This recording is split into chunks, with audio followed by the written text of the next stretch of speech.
નર્મદામાં ચૈતર વસાવા અને મનસુખ વસાવા ફરી આમને સામને આવ્યા। ભરૂચના સાંસદ મનસુખ વસાવા જેમણે ફરી ચૈતર વસાવા ઉપર છોડ્યા છે શબ્દબાણ। અવસર હતો રાજપીપળામાં આયોજિત વન મહોત્સવ કાર્યક્રમનો કે જેમાં ન તો રહ્યા વન વિભાગના ઉચ્ચ અધિકારીઓ હાજર કે ન તો હાજર રહ્યા આપના ધારાસભ્ય ચૈતર વસાવા। આમંત્રણ પત્રિકામાં ચૈતર વસાવાનું નામ હતું। મંચ પર પોતાના સંબોધન દરમિયાન મનસુખ વસાવાએ ટકોર કરી કે આમંત્રણ હોવા છતાં કેમ ચૈતર વસાવા હાજર ન રહ્યા। એટલું જ નહીં, મનસુખ વસાવાએ આરોપ લગાવ્યો કે ચૈતર વસાવા જંગલ કાપવા મુદ્દે વિરોધ તો ખૂબ કરે છે, પરંતુ તેમણે પોતે જ જંગલની જમીન પર મકાન બનાવ્યું છે। એટલું જ નહીં, આસપાસની જમીન પણ ચૈતર વસાવા અને તેમનો પરિવાર ખેડી રહ્યા છે। મનસુખ વસાવાએ વન વિભાગને ચેતવણી આપી કે આગામી દિવસોમાં એક બેઠક રાખી હિસાબ આપવો પડશે।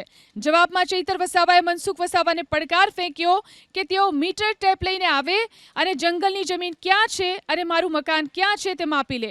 ચૈતર વસાવાનું કહેવું છે કે મનસુખ વસાવાની રાજનીતિ મારું નામ લીધા વિના ચાલે તેમ નથી।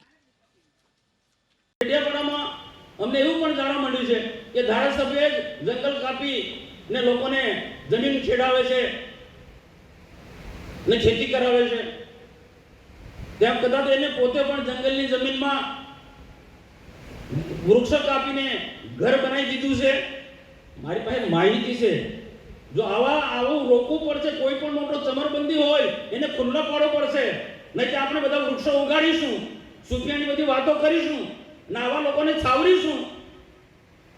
તમારી મારી મહેનતનું શું? મનસુખભાઈ વસાવા, મેં જ્યાં મારું ઘર છે એ ઘર જંગલની જમીન પર અમે બનાવી છે એવા પણ આક્ષેપો કર્યા છે। ત્યારે મનસુખભાઈ વસાવાને હું વિનંતી કરું છું, એ જાતે જ આવે અને એની ટેપ પટ્ટીથી જંગલની જમીન ક્યાં છે અને મારું ઘર ક્યાં છે તે માપી લે એવી એમને પણ હું વિનંતી કરું છું। મનસુખભાઈ અવારનવાર આવા નિવેદનો કરવાની એમની ટેવ છે। ચૈતરભાઈનું નામ લીધા વગર એમની રાજનીતિ ચાલવાની નથી।